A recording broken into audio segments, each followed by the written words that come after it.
வணக்கம். Welcome to Yoga Tantras. நீ வருகையிலும் ஆசிர்வதிக்கப்பட்டிருக்கிறாய், நீ வெளியேறுகையிலும் ஆசிர்வதிக்கப்பட்டிருக்கிறாய். மறுபடியும் சொல்கிறேன், நீ வருகையிலும் ஆசிர்வதிக்கப்பட்டிருக்கிறாய், நீ வெளியேறுகையிலும் ஆசிர்வதிக்கப்பட்டிருக்கிறாய். இது ஒரு பைபிளின் வசனம். இதை நான் ஒரு கிறிஸ்தவ ஆலயம் ஒன்றில் அதோட காம்பவுண்ட் வாலில் அந்த சுவத்தில் இந்த வசனம் எழுதப்பட்டிருந்தது.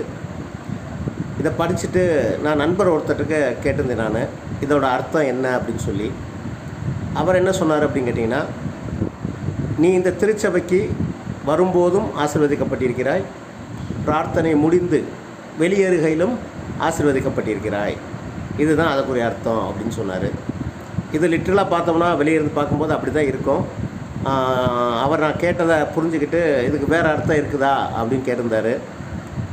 நான் என்ன எண்ணுகிறேன் அப்படின்னு கேட்டிங்கன்னா, இயேசு கிறிஸ்து அவர்கள் நமது மூச்சை கவனிக்க சொல்கிறார், தியானத்தில் ஈடுபட சொல்கிறார். இதுதான் என்னோடய கருத்து.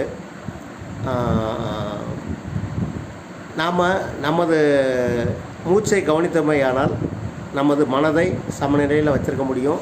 நம்ம எல்லா வீடியோவில் இதான் பார்த்துட்ருக்கோம். இயேசு கிறிஸ்தவர்களும் இதை தான் சொல்லியிருக்காங்க. நம்ம மூச்சை கவனித்து நமக்கு உள்ளே இருக்க அற்புதங்களை வெளிக்கொண்டு வருவோம். நன்றி அன்புள்ளங்களே, நன்றி.